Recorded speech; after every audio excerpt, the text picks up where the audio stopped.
Good morning, folks, and thank you once again for participating this year in our e-Dealerless registration and listing. I'll be giving you a brief overview of the NDC Reservation.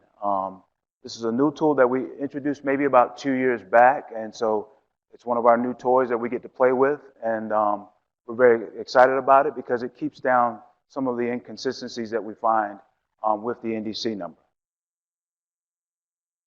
So as an overview, we're going to go talk first about who must or who should reserve and the time frame in which that you should do it, some of the simple benefits of doing that, and then simply at the end how it's done in CDER Direct. So first and foremost, who actually needs to use the NDC reservation? NDC reservation is a tool that we're going to use prior to the listing. What it does is actually reserves an NDC under a specific firm's labeler code.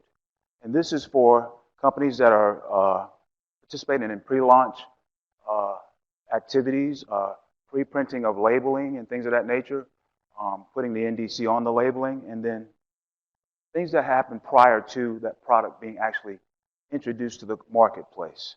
Secondly, you see this acronym CMOs. Those contract manufacturers. A ton of contract manufacturers are actually responsible for the listing for their PLDs or their private label distributors. And Paul showed a view of two older forms. One of the forms that he left off was the 2658, which was an older form that gave me headaches back in the day.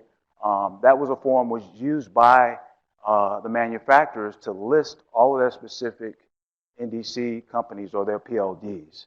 And so this is another tool that's just used to supplement that in accordance with the electronic submission.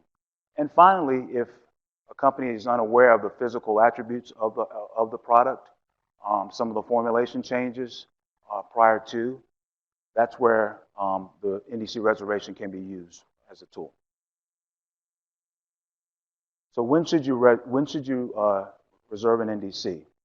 Obviously, if the NDC is appearing on the labeling, it's always in that specific format of the NDC product code dash labeler code dash package code. So that's one case in which it should be used. And then once again, as I mentioned, prior to the final printing of the labeling, we've had so many firms that have come to us and they printed, let's say, 10,000 products, but they have the wrong NDC on the product. They come to us and they say, well, what can we do? Can we go ahead and use it? And there could be multiple reasons why that NDC was incorrect. It could be a configuration issue. As Don mentioned earlier, once you submit that first listing, your configuration is set for that particular labeler code. And so what we were running into is companies were submitting a listing under one configuration and then trying to attempt to submit a separate configuration under the same labeler code. They would have all of these labels printed out, and then it would be a big headache, it would be a problem. So this is another tool, reason why the reservation can be used to eliminate that particular issue. And then finally, the NDC reservation is used prior to, and it's not the actual listing. I'll go through some of the specific requirements that are a little bit different from the NDC listing reservation. It's not the actual listing submission. Troy Q will go through some of the specifics on the listing submission. And then finally, the NDC reservation is solely for products in which they're not being commercially entering the commercial distribution within 2 years. So if you have a product, let's say, that's going to be marketed 3 years out, you're uncertain of some of the characteristics, or you're truly uncertain whether or not that product is going to go to market, if it's beyond 2 years, then you don't want to use the NDC reservation, okay? We're talking about a 2-year time frame. And so what happens is the agency or e-Dealerless will reserve that NDC up to 2 years from the date that you have submitted that to us. And briefly, I'll go through some of the benefits. As I mentioned, for pre-launch for pre-printing of a product that's not in commercial distribution. And then obviously once it's accepted, you have up to 2 years to reserve that NDC. Just gives you another option there as far as providing numbers. And then definitely for contract manufacturers. We know that contract manufacturers deal with different firms. They have different PLDs. The PLDs have different contract manufacturers who are submitting the information for them. And so to eliminate the confusion in the numbers being duplicated, or let's say one CMO has chosen a specific number and then another CMO has chosen a specific number, this will eliminate those numbers being both assigned for two different products.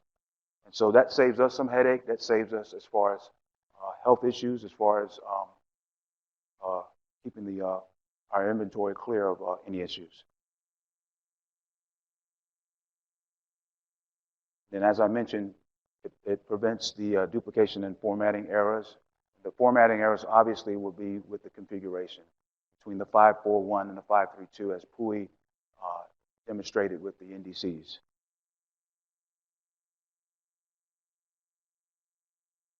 Okay. Now going back to the labeler code from that's basically assigned, that's the first segment of the NDC code. When you're doing a NDC reservation, that labeler code obviously has to be a valid labeler code. We went through the whole process of actually reassigning of that labeler code or verifying that labeler code in the electronic system.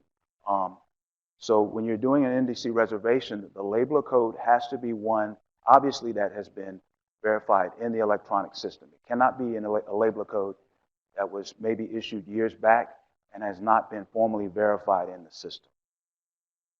Another tip and another guide is that the data elements that are required are truncated versus an actual listing. And we do this purposely so that there's no additional issues with reserving this NDC. We understand that this is just a temporary reservation. So here are some of the specific data elements that are required. Obviously, the labeler name and DUNS have to match up. That labeler code has to be one that's been already verified in our system. And then the NDC prod code. This is a little different term. And what that encapsulates is that labeler code and the product number. It does not include the package code. The package code information can be left off of this submission. That's one of the features that we think will help some folks without having to, assign different package codes and then the product's not in commercial distribution. It saves you a few steps there. And then obviously the marketing status and dosage form, those fields have to be filled out, and then a reserve date. Now the reserve date comes in, it coincides with the date of that file when it's submitted through eDuralist, and 2 years from that date is the expiration for that reserve date.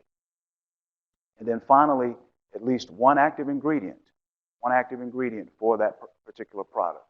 You do not need to list all of the excipients or a second active ingredient, because we know it may be something wherein the physical attributes of that product may change, so the excipients may change.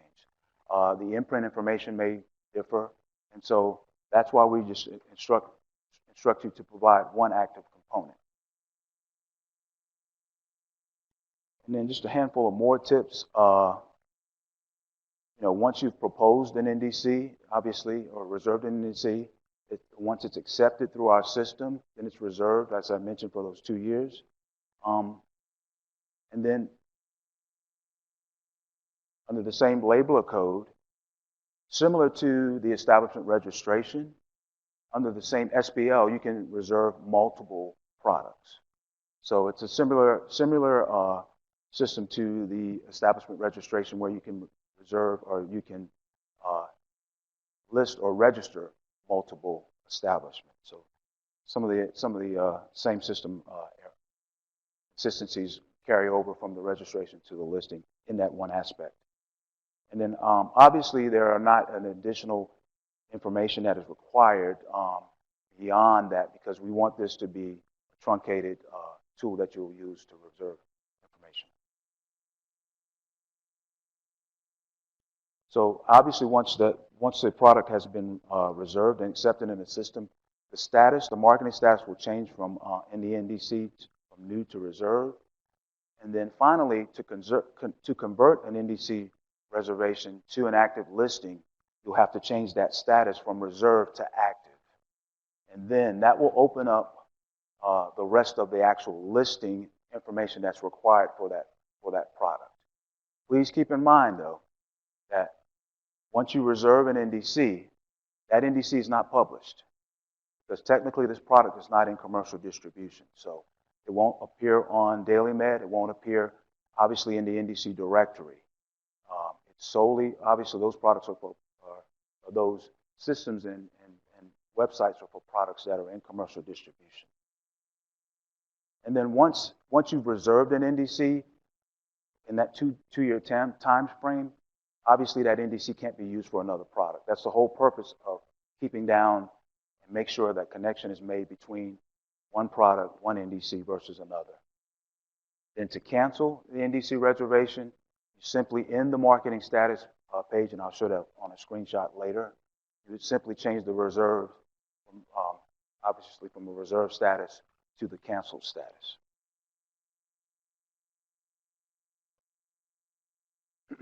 So back to the canceling, once you've canceled an NDC, that submission date or the date of that cancellation is the actual effective date for that cancellation. Then afterwards, once it's been canceled, then that reserved NDC can be used going forward for another product. But the key point is, obviously, it can't be in a reserve status. It can't be in a new status. It has to be canceled before that NDC can be reserved for another product.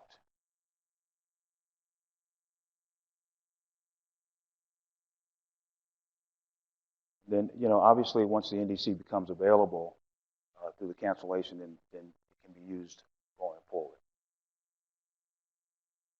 Keynote there as well, active submissions, ones that have gone through the formal listing product process. This is beyond NDC reservation.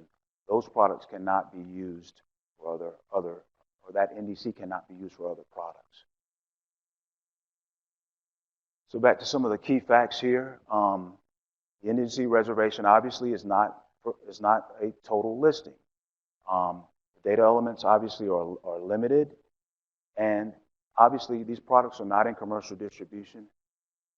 So the NDCs, as I mentioned before, will not appear on DailyMed and or on the NDC directory.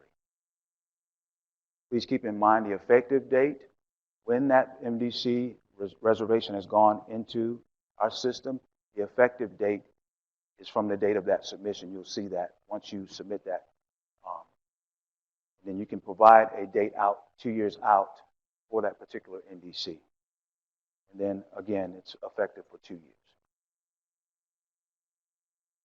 So here's just a couple of the screenshots. I skipped some of the main focuses, but where you would go is to the product listing and submission. I have a draft submission there. It shows the set ID, root ID. It shows the document label, the time that it was submitted. Just playing with the system there. It's the header details. It shows the specific product there. The labeler name, obviously that labeler DUNS and labeler name, they have to coincide. That information has to be correct, or you will receive a validation issue. The establishment information can be provided, but it's not required. And then finally, the product information, which is on this at the bottom of this screen, which will carry over to the next screen. So the first segment, as I mentioned to you, the NDC prod code. That's the labeler code and product number. And this is for the product this is the NDC that you want to reserve. So that's that first segment there. You give the proprietary name, select a drug dosage form, the route of administration, and then below that, the marketing details gives you the status. And here's where you would change, obviously, from reserve to new, or to cancel, or vice versa. The reserve date there will give you a calendar. Click on that calendar, but that reserve date will go out 2 years from that date that you've selected. So please keep in mind that This, obviously, the reservation is for only 2 years. And then finally, the ingredient, the marketing category obviously is given as well. Finally, the ingredient section, which is on the next page. And again, you would only have to provide one active component. The excipients would not be needed to be provided for this particular submission.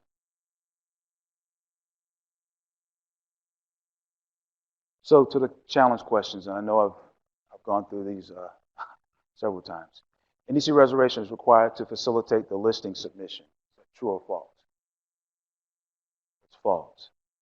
The reservation date may be up to 2 years after the effective date. That's very true. Nothing beyond 2 years, though. And finally, the reservation data is published on the NDC directory. False. Yeah. Keep in mind, these are all pre-launch activities. These are all prior to a product going into the marketplace.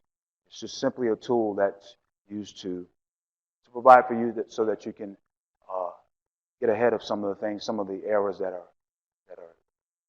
bestowed onto products that are listed and by CMOs and things of that nature.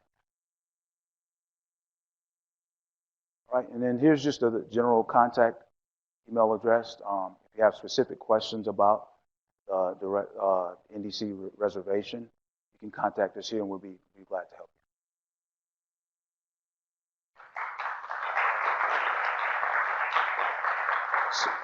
So next up, Troy will give you some more specifics on the product listing. Troy Q.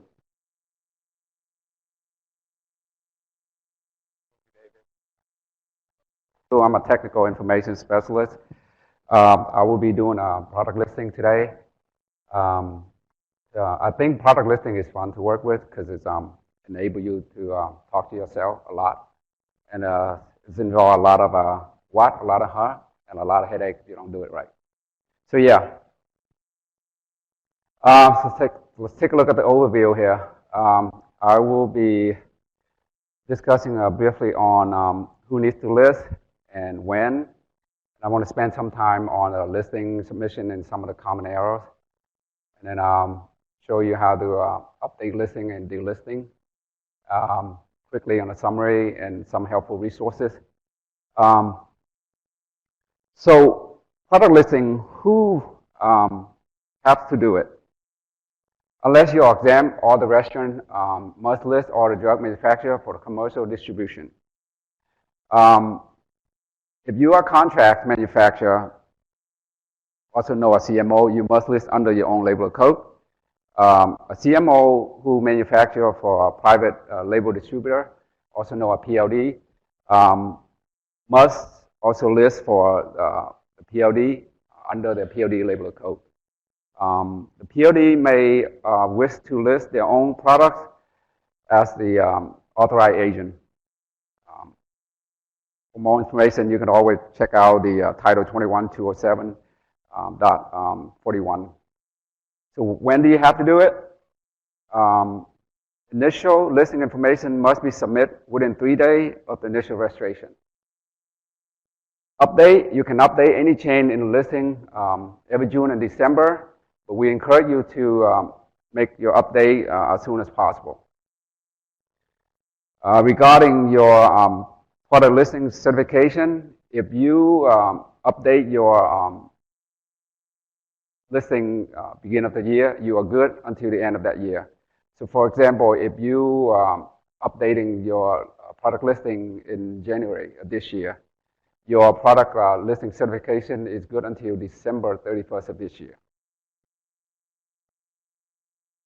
Listing and submission and common errors.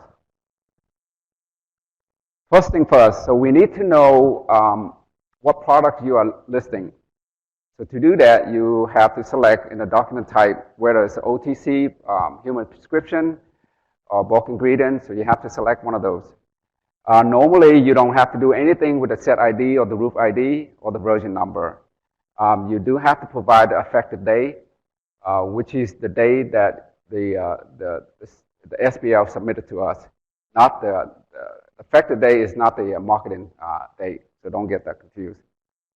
Next, we want to know who you are. So you have to provide the label name and the label done. The labeler done is to make sure that the done that you use, it links to your labeler code. Okay? Otherwise, you will get an error. And then we want to know who is submitting the SBL. So either the owner or the operator or the registrant DUNS number. And then we want to know who is manufacturer of the product. So we want to know their name and their DUNS number. And also you have to link the products to your manufacturer or the repack or whoever that may be. Here's one of the common errors for that section. So basically what it's saying is that your product NDC is not linked to one of the manufacturers. Okay?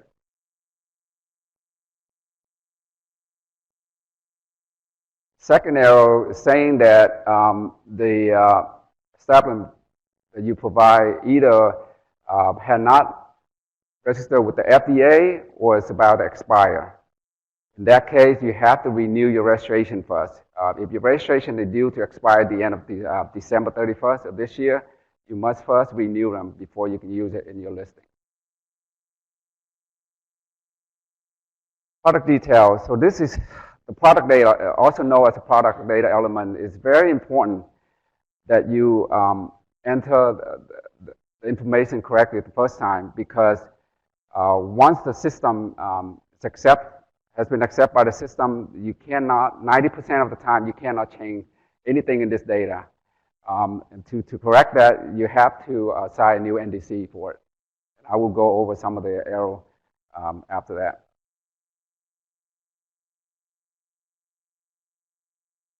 So here's a common error for this section. So basically what it's saying that your labeler code is not linked to your labeler DUNS.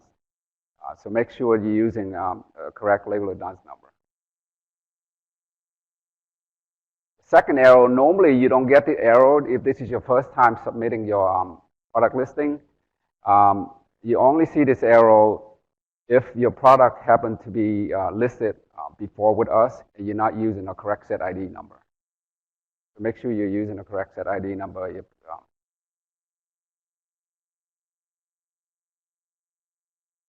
next error, so this one is saying that you're trying to change the dosage form, one of the few that you're not allowed to change. There's a couple ways you can change it, you can correct this. First, you can either put back the old value, resubmit it, or you have to assign a new NDC number, or you can try to request for a manual override. The problem with that is we don't have the resource for it because it's a time consuming, and we have no way to tell if what you're telling us is true or you simply don't want to assign a new NDC for it. And for that reason, a lot of requests got denial. So how do you avoid this type of error? Make sure you correct that the data. Make sure you enter the data correctly the first time. Again, this is another field that you cannot be correct once it's been accepted by the system. So the only way to correct this, you have to either assign a new NDC for it, or put back the old name. So ingredients. So this is where we want to know about the product you're listing. You have to provide the denominator strength, and the unit name, and the moiety. If you're not sure how to calculate the denominator strength, any field that has a little dot line underneath, you can click on it. It'll tell you, it'll give you a little helpful hint how to, calculate the strength. So, characteristic. Not all the product applies to this section. But if you need to, but if you have to fill one out, make sure you fill all 5 of them. You can't just do 2 because otherwise you will get an error.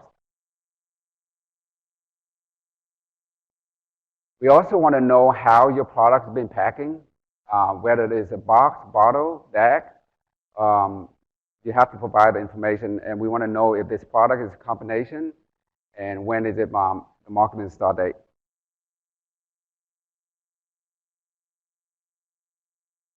Based on certain products, you have to provide certain content of label. If you're not sure what section you have to provide, you can check out or EDOLA tool list when it's available to the public. They have a whole document in there. It's very helpful. Common error for this section. So basically what it's saying, like even though you upload the image file for the content of label, but you did not reference it. All the image file that you upload, you have to reference to the section, right? And also, you can use one image file for multiple sections. For example, if you want to use the same image file for multiple sections, you have to upload multiple times.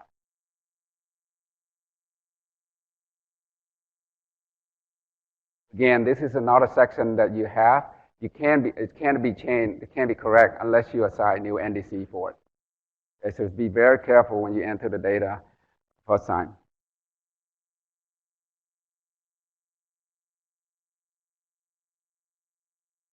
Second arrow, same thing. You have to use the same. You can't change it once it's accepted by the system. This arrow indicates that your string is calculated incorrect.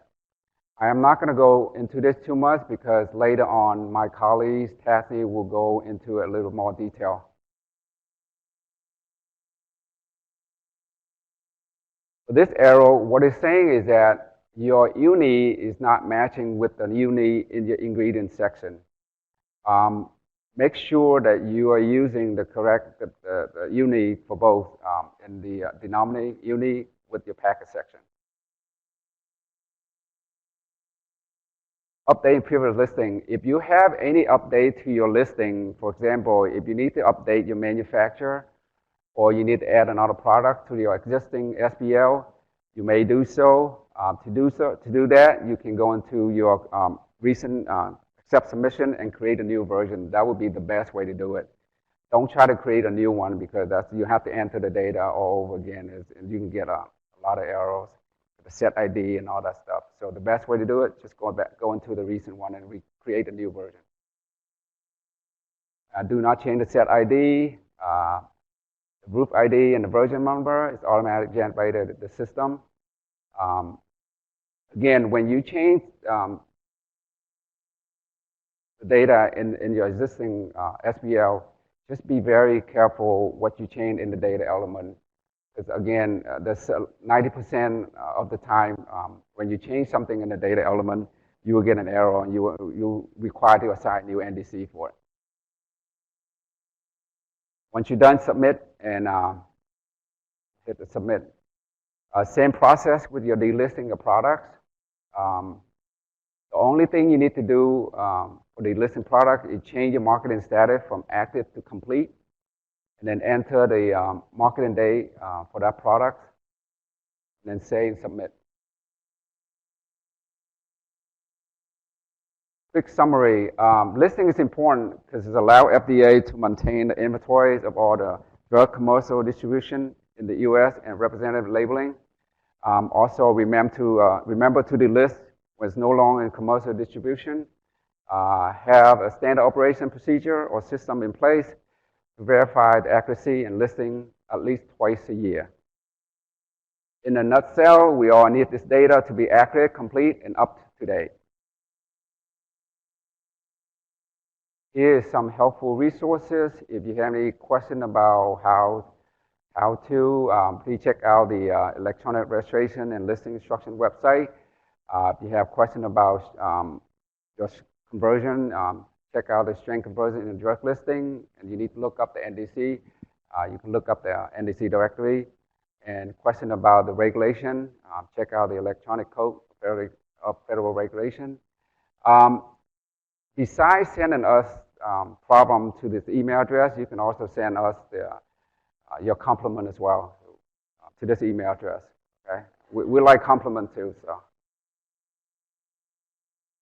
all right, here's 3 challenge questions. You are required to provide sample information in product listing. True or false? True. Product listing can be listed without labeler code. False. Content of label is not required for product listing. True or false? Correct. I wouldn't take anything that without labeling on it. Next, I'm going to turn it over to Paul.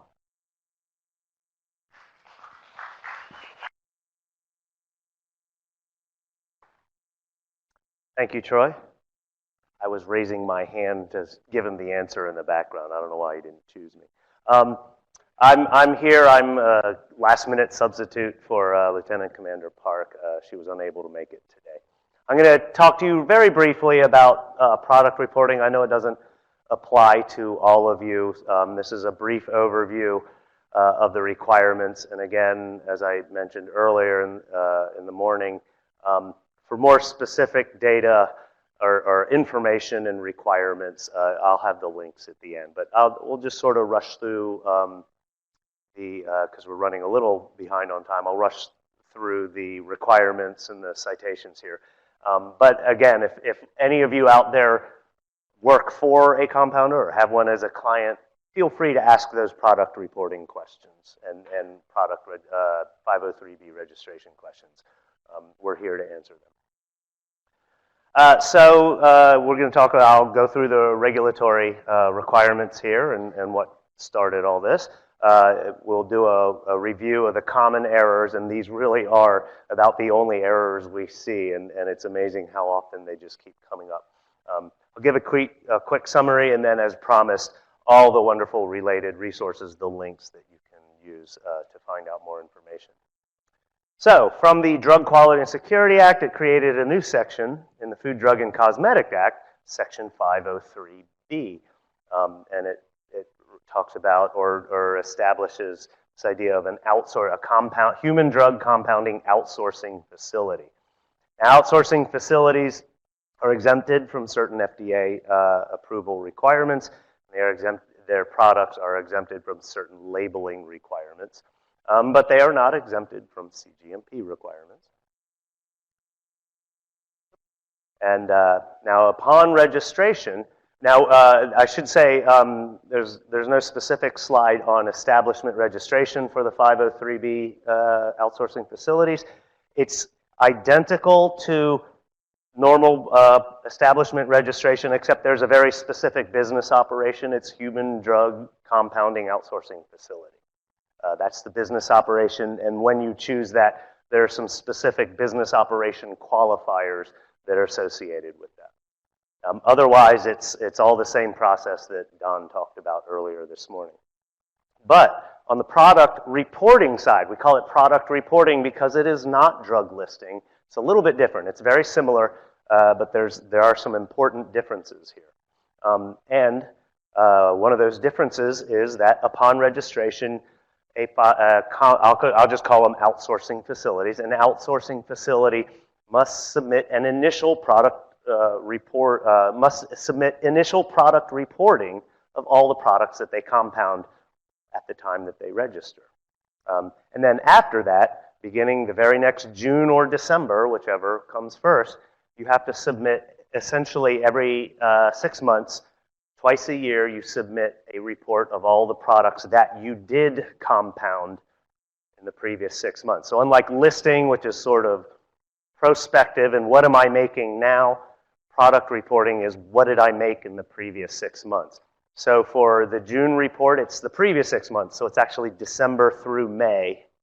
And then in December, you're reporting June through November. So what do you include in product reporting? None of this is, I don't think, is unexpected here. Active ingredient and strength of the active ingredient per the unit. The source, or in this case, the NDC of the source of your active ingredient, whether it's a finished drug or a bulk. The dosage form and route of administration. Description of the package, the unit that the outsourcing facility creates. And then the number of units made in that 6 month period. Oh, and of course, if the outsourcing facility has assigned an NDC to its compounded product, you must report that also. So, what are the most common errors that we see here? This is probably the biggest one we have. The ingredient source product item code must have been previously submitted. The source NDC of your active ingredient must be a listed NDC. And we got a lot of pushback. A lot of people complained about this, but if you're buying a drug or drug substance from somebody and doing all your legitimate compounding, that drug substance or that drug is in commercial distribution, and therefore that drug or drug substance must be listed under the process that Troy just described. So it must be a validly listed NDC in order to be used as the source NDC for the active ingredient in the compounded product. Now, you can verify that listing, the listing status of that source NDC, and it's important that you do it ahead of time because your SPL will be rejected if you try to include an unlisted or not currently listed source NDC in your product reporting file. Okay, the source of the active ingredient identified by the item code, in other words, the source NDC code, must have the same active ingredient as a compounded drug product. This seems like a no-brainer. If you're going to compound from something, it should have the same active ingredient as what you're compounding to, but believe it or not, and again, I think a lot of it just comes from either consultants or the company or whoever they assigned. They're doing many submissions in a row, and they're just like, well, it's almost the same. I'll just cut and paste or copy and paste or create a copy of the whole SPL file, and then they don't change everything correctly. And so in the beginning, a couple of years ago, we still see these from time to time. We see a lot of companies with just completely different NDCs. Maybe they're just trying to get an NDC that would pass validation. Oh, this one's listed. Let me just use this one and see if it'll pass validation. No, we do check to make sure that at least within the list of active ingredients for the source NDC, you have the active ingredient that you have in your compounded product. And that includes both whether you're compounding from a bulk or a finished drug. This and a lot of you who deal with the nitty-gritty of drug listing, you've probably come across this. FDA has this list of active ingredient to active moiety match, and when you're identifying your active ingredients, you identify the active moiety. That validation is applied in the product reporting also. So you do have to match what's on the list if you're going to identify the active moiety as the basis of strength. Okay, now if the NDC product item, so if the NDC for the compounded product was previously submitted, then it must follow,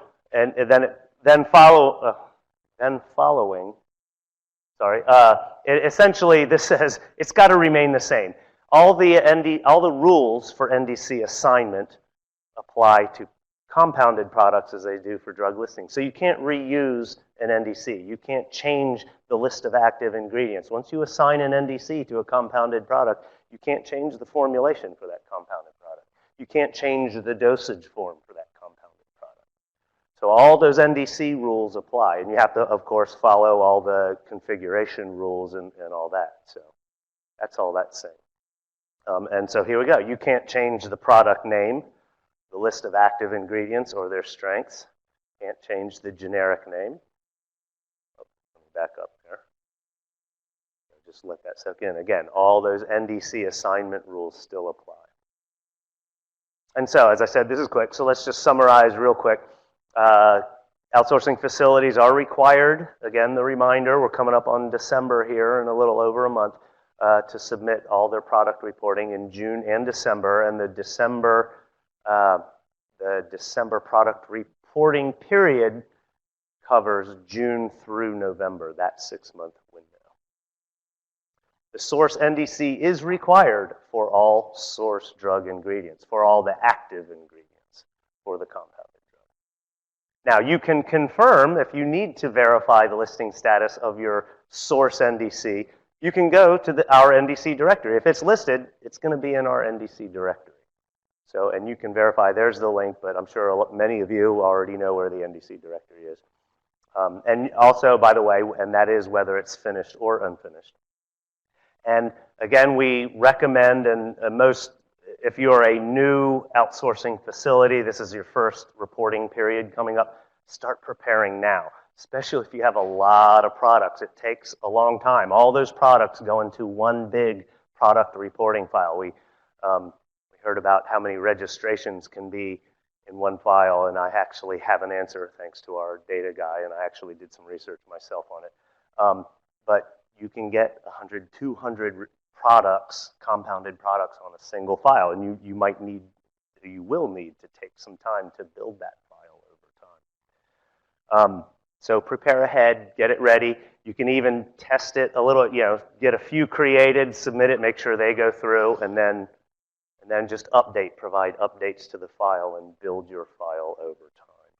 Oh, and by the way, so the answer to the most establishments on one registration is 443.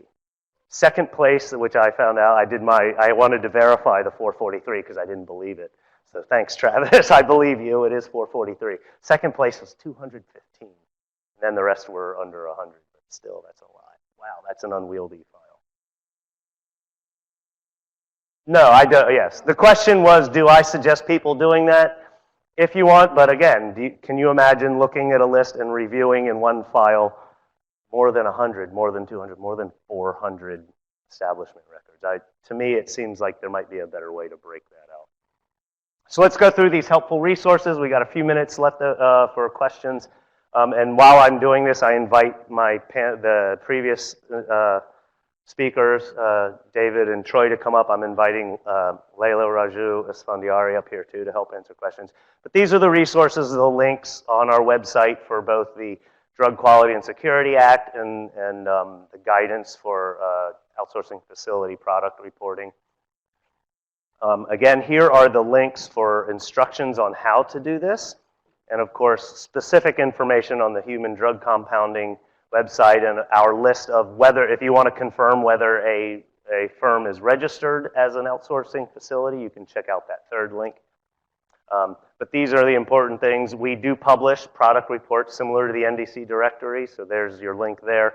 And of course, the National Drug Code directory to confirm the listing status of these source NDCs. And of course, contact us. So thank you. Without further ado here, let's go into our questions, and we'll of course open it up to folks in the audience first. Otherwise, I have a bunch of questions from online. Absolutely. So if you have questions here in the room, please come up to the microphone. For those of you online, don't worry, even though we're running we've got about 6 minutes for Q&A right now, but we're keeping all those questions. So tune back in for the town hall, because that's where we'll get to circle back to some of the questions we don't have time for now. Since nobody's at the microphone here, Paul, I believe you've got a list. I do. So let me pull my glasses out so I can read my own handwriting. Actually, we get a lot of questions. We got them last year, and I'll allow Leila to answer this first one. Leila, can you please review the requirements for listing in a PLD versus contract manufacturer relationship? Who's required to register, who's required to list, and such? Because we've gotten about 30 questions related to that subject. Okay, and I can repeat it 30 times. Yes. So the registration requirements always fall on the manufacturing facilities, right? So if you are a drug manufacturer or process drugs in any shape or form, you are required to register. The registration requirement then is followed by the listing requirement. So whoever is required to register is required to list. So along the same lines, the contract manufacturer is responsible for drug listing if the private label distributor chooses not to list the drug themselves. The contract manufacturer must submit drug listing for themselves and for the PLD on behalf of the for the PLD. If the PLD chooses to do so, they're actually doing it as an authorized agent of the contract manufacturer. So should we get into details about? We'll leave it at that, and then I think we can bring it up. Since we'll have a lot of time in the Q&A session, we can visit the PLD CMO. Sounds Have good. someone here who would like to ask a question. Yeah, nice and close, please. That for our source drug codes, somehow when they updated their NDC this year, they were able to actually change their strengths, so the nominator and denominator underneath the product code. So now when we go in to update our NDCs, our source drug code has a different strength than what we previously listed. But when we try to change it, then we get an error because now we're changing our strengths ourselves. So how would we resolve that issue?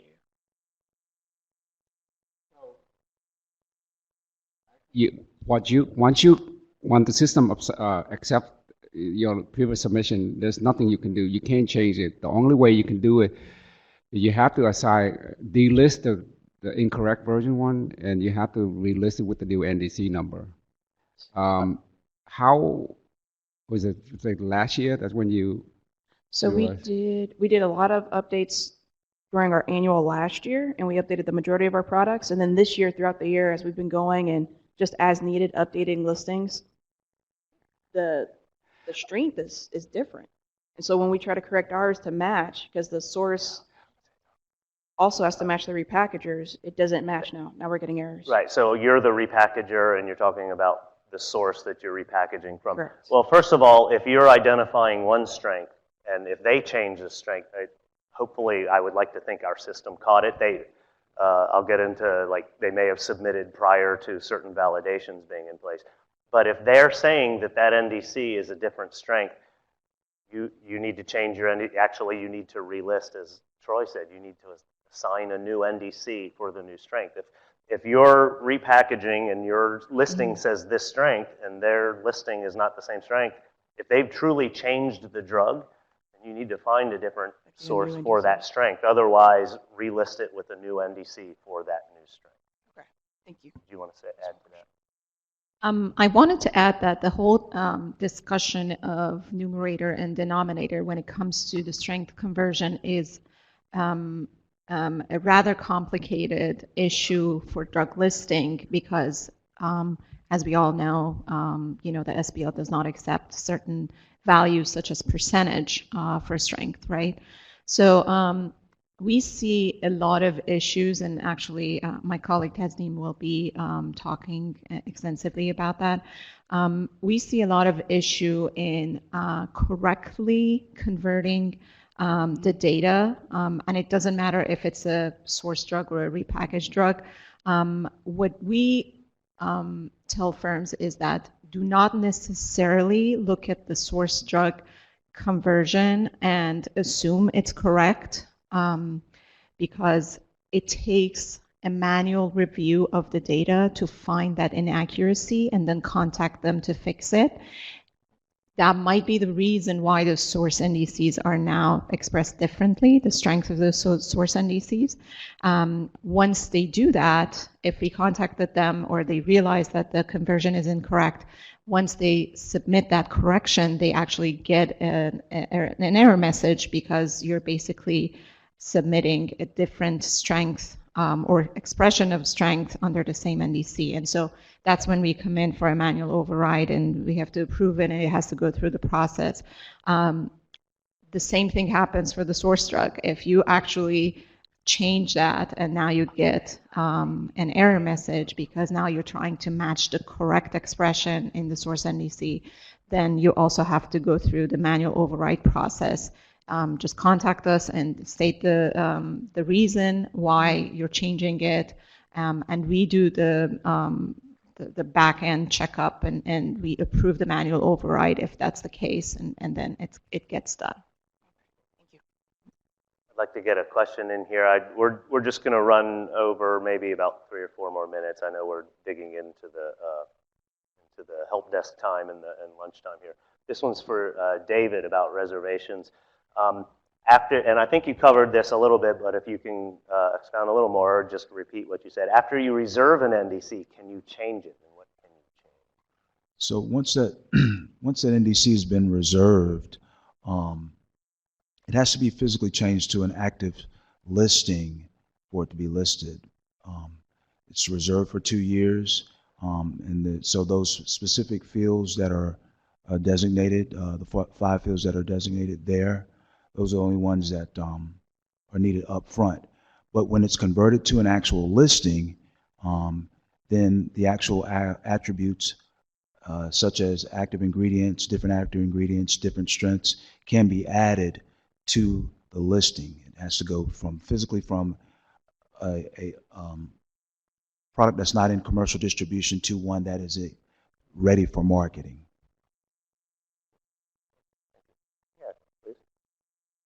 So that is one of the reasons, if you are not certain about certain data elements when your drug is being developed, we recommend highly that you go with NDC reservation instead of listing the drug even with a future start marketing date. Because once it reaches that future start marketing date, the product is considered to be listed.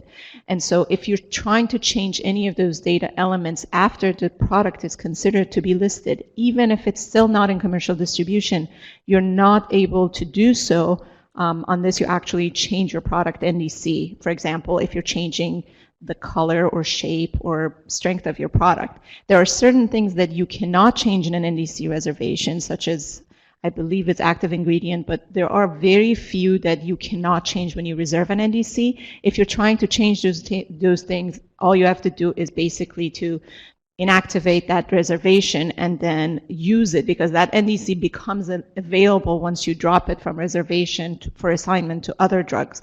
You can use that and then provide the new information and then reserve it again.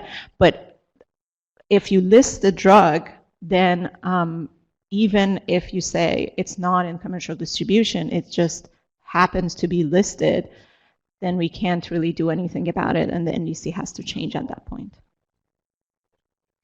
Okay, our final question here, which should be a little quickie here, and I'll just let whoever wants to jump in on this. The questioner says, I work for an OTC cosmetics company. If the OTC bulk was made by a different company, then shipped to us, we fill and pack it. Do we register as the manufacturer, or can we? What do you want? In other words, do they do the filling and packing, but they get their bulk material from a different manufacturer? Do they register as a manufacturer? I'll take it then. You don't have to. You can, but really it would be more accurate for a company in this case to register as pack and label under those business operations, if that's all you're doing for all the products. But then in your drug listing in the establishment section, you should be sure to include whoever your supplier is as the manufacturer for those products. So the answer would be no, don't register as a manufacturer, register as a label or packer under label or pack, and then provide your listing and all your NDC data. And one more thing for me. Please pay attention to jurisdiction of your product. So when it comes to cosmetics, a product can be a drug, can be a cosmetic, or it can be both. And we're aware of that. But if you cannot make the determination if your product is a drug or a cosmetic or both, you need to reach out to us to make that determination for you. We have companies that manufacture exclusively cosmetic products and then register with us in error, and they should not. So just be sure that you know what your product is legally determined to be. Okay, just a quick note. Now, as advertised in our marketing materials, we have our whole help desk staff available for those who are here in person. Give us your worst questions. If you want us to help you get your registration in and through for real, we're here for you. Otherwise, you'll have a few extra minutes for lunch.